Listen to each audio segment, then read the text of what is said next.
Elle est la Moïse noire. Esclave aux États-Unis, Harriet Tubman s'est libérée de ses chaînes avant d'aider elle-même des centaines d'esclaves à s'échapper et de s'engager durant la guerre de sécession contre les esclavagistes. Harriet Tubman naît vers 1822 dans une plantation du Maryland. Une partie de sa famille est séparée et dispersée dans d'autres plantations.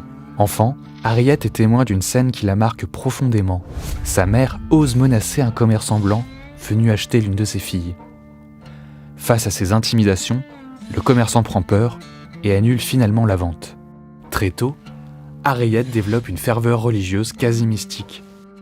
Elle avait reçu un poids sur la tête quand elle était adolescente, à 12-13 ans, et ce poids lui avait causé des crises d'épilepsie. Toute sa vie, elle a eu des crises d'épilepsie. Elle s'endormait par moments, etc.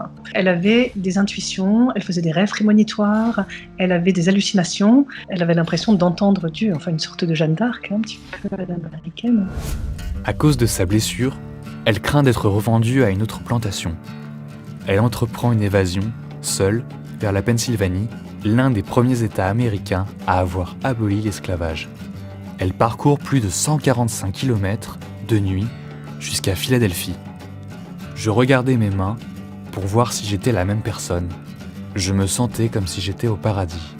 Elle est aidée dans sa fuite par l'Underground Railroad, le chemin de fer clandestin, un réseau qui accompagne et cache les esclaves fugitifs. Comme le vrai chemin de fer était installé aux États-Unis depuis pas très longtemps, en fait, ils ont utilisé cette métaphore qui leur permettait d'avoir des discussions codées. Par exemple, un chef de station, c'était quelqu'un qui hébergeait les esclaves en fuite.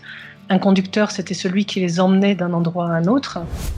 L'organisation secrète est composée de noirs libres, d'anciens esclaves et de Quakers, une communauté religieuse qui milite contre l'esclavage.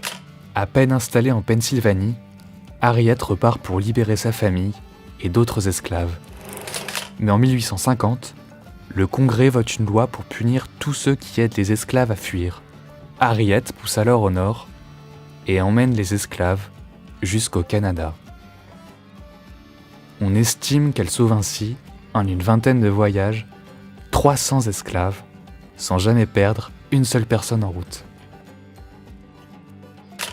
Sa notoriété attire les chasseurs de primes qui veulent la capturer.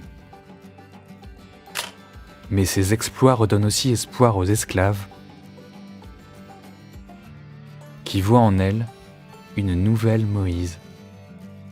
Ils voulaient s'enfuir comme les Hébreux s'étaient enfuis. Quand quelqu'un avait l'intention de s'évader, il se passait l'information, mais au travers de gospel, qui reprenaient des éléments de la Bible.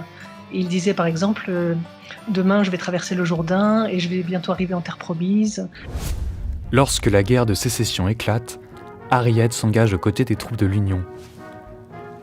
Elle sert comme infirmière, cuisinière, éclaireuse, espionne.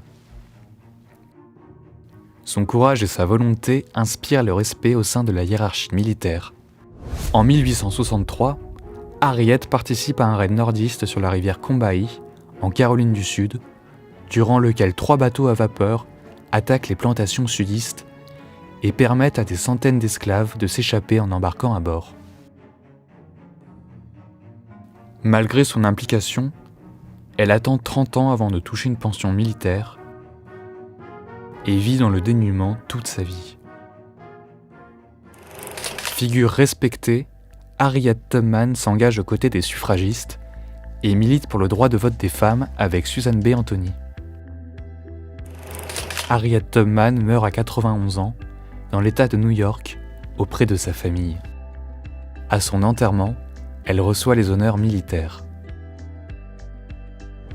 L'histoire de Harriet Tubman est très documentée, mais c'est aussi l'un des seuls récits de femmes esclaves à être arrivé jusqu'à nous. Depuis 1990, le Harriet Tubman Day est célébré tous les 10 mars aux États-Unis. Il était prévu que le visage de Harriet figure sur les billets de $20, une décision finalement annulée par l'administration Trump.